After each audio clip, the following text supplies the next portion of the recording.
Hello and welcome back to the new video. पिछले दिनों में मैंने एक इंस्टाग्राम पे रील पोस्ट की थी जिसमें मैंने बताया था एयर कनाडा की फ्लाइट AC-51 मॉन्ट्रियल में सुबह 6:10 पे लैंड करती है और उस फ्लाइट के अंदर 40 विजिटर और टूरिस्ट वीज़ा पर लोग इंडिया से डायरेक्ट कनाडा आ रहे थे। तो भाई उन सबको CBSA ऑफिसर की जो हरासमेंट है उसका सामना करना पड़ा और कुछ लोग उनमें से ऐसे थे जो अपनी जेन्युइन विजिट को प्रूव नहीं कर पाए और कुछ लोगों को रिफ्यूजी क्लेम करने के लिए फोर्स किया गया। नंबर 1 पर हम पॉइंट कवर करने वाले हैं क्यों CBSA ऑफिसर रिफ्यूजी क्लेम करने के लिए फोर्स कर रहे हैं। नंबर 2 पर हम पॉइंट कवर करने वाले हैं जब भी आप कनाडा में विजिटर वीजा पर या टूरिस्ट वीजा पर एंटर करते हैं तो कौन कौन से वो डॉक्यूमेंट्स हैं जो आपको साथ में कैरी करने हैं और किन किन चीजों का आपने खास करके ध्यान रखना है। तो शुरू करते हैं आज की वीडियो को।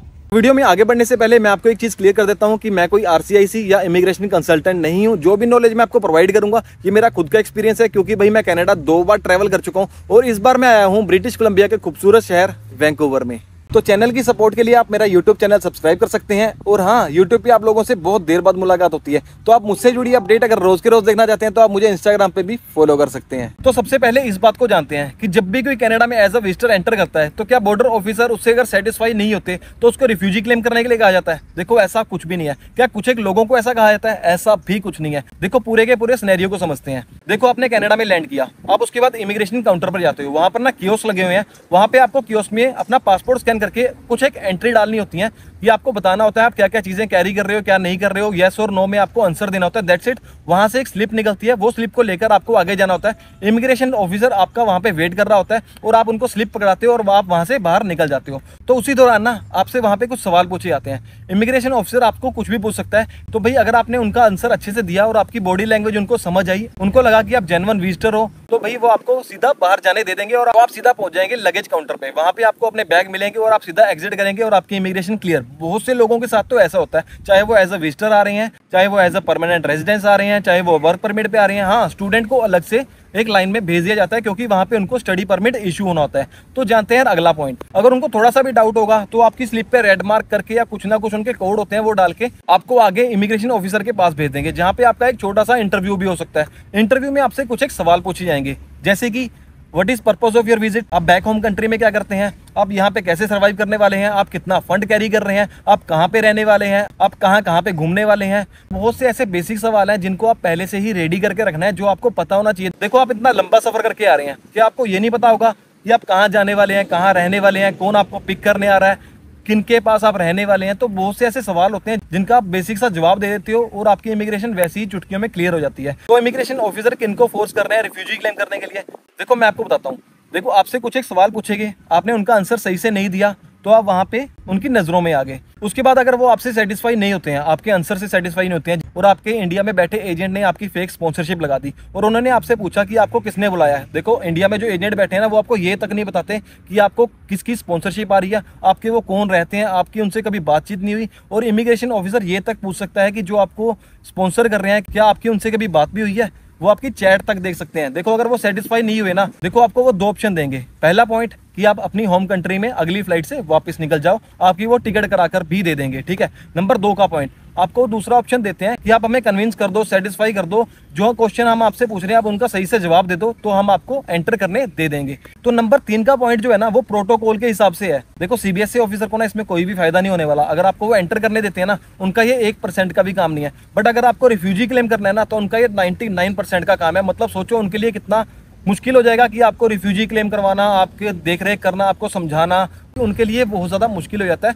वो इस सिनेरियो में कहा जाता है कि आप रिफ्यूजी अप्लाई कर दो जब आप उनको सेटिस्फाई नहीं कर पाते और ना ही आप अपनी होम कंट्री में वापस जाना चाहते हैं। तो वो कहते हैं अगर आप एंटर करना चाहते ही हैं तो आप रिफ्यूजी क्लेम कर लो और आप अंदर एंटर कर सकते हो। देखो जब तक आपका रिफ्यूजी अप्रूव नहीं होता तब तक आप कनाडा में रह सकते हो। अगर आपका रिफ्यूजी केस रिजेक्ट हो जाता है तो आपको कनाडा को लीव करना पड़ेगा और दोबारा एंट्री कभी सोच भी नहीं सकते। बॉर्डर ऑफिसर क्या सच में फोर्स कर रहे हैं रिफ्यूजी क्लेम करने के लिए? तो भाई ऐसा कुछ भी नहीं है।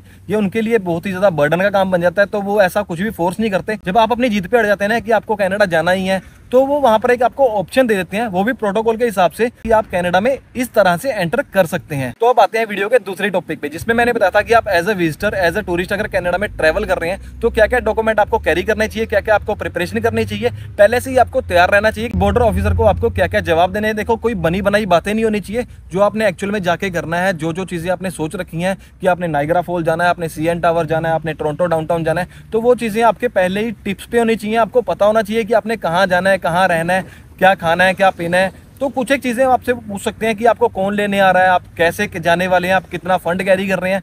तो ये बेसिक से चीज़ें हैं ना।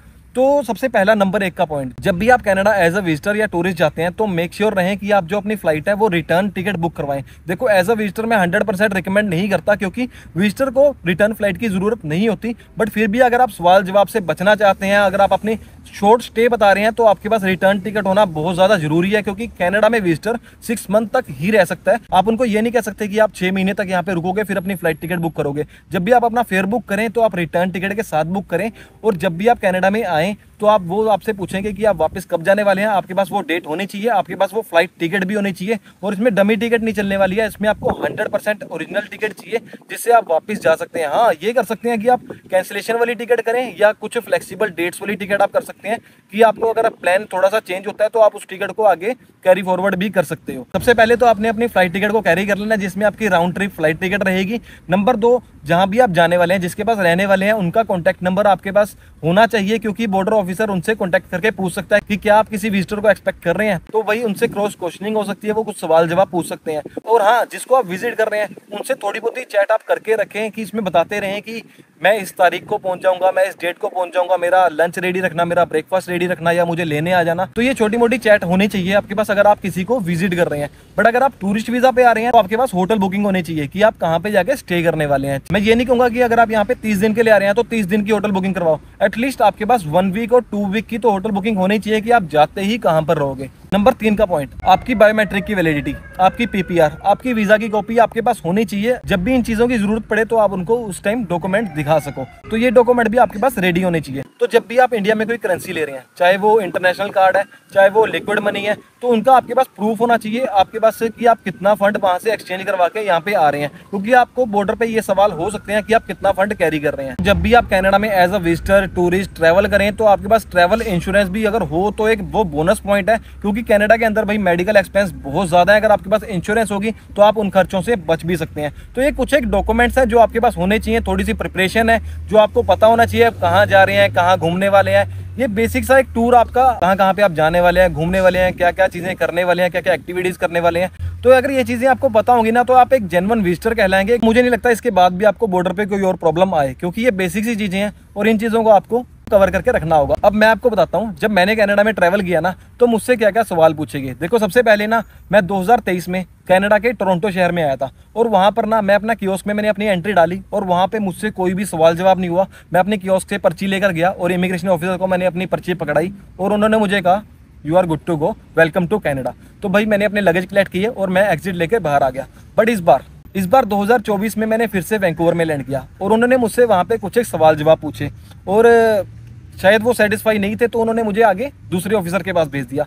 उन्होंने भी मुझसे 2-4 सवाल पूछे। वो सवाल क्या थे, उन्होंने मुझसे पूछा what is purpose of your visit. तो मैंने उनको अपना पूरा ट्रैवल प्लान बता दिया। तो उन्होंने मुझसे पूछा कि आप कनाडा कितने दिन के लिए आए हो। तो अभी कियोस्क में मैं भर के भी आया था कि मैं कितने दिन के लिए आया हूँ, बट मैं अपना डेज काउंट ही भूल गया मैं कितने दिन के लिए आया हूँ। तो मैंने उनको बोला मैं लेस देन अ मंथ।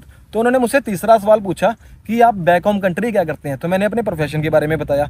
तो उन्होंने मुझसे पूछा कि आप यहाँ पे कहाँ पे रहने वाले हैं। तो मैंने उनको बताया कि मैं ऑलरेडी अकोमोडेशन बुक कर चुका हूँ। तो 3-4 सवाल हुए और उन्होंने मुझे कहा कि वेलकम टू कनाडा, और मैं आगे गया और अपने लगेज कलेक्ट किए और मैं बाहर निकल गया। तो ये वीडियो बनाने का मेरा मकसद यही था कि आपने अफवाहों से बचना है। सोशल मीडिया पर आपको बहुत सी ऐसी वायरल न्यूज मिल जाएंगी, अपडेट मिल जाएंगी जो कि कुछ एक हद तक ही सच होती हैं। देखो ऐसा 100% भी नहीं है कि आपको रिफ्यूजी क्लेम करने के लिए यहाँ पे फोर्स किया जाता है, और ऐसा भी नहीं है कि आपको वहाँ पे पूछा नहीं जाता। देखो प्रोटोकॉल के हिसाब से आपको वो पूछ भी सकते हैं और आपको ऑप्शन भी दे सकते हैं कि आप ये चीजें कर सकते हो। तो उसको कोई फोर्स मत समझे।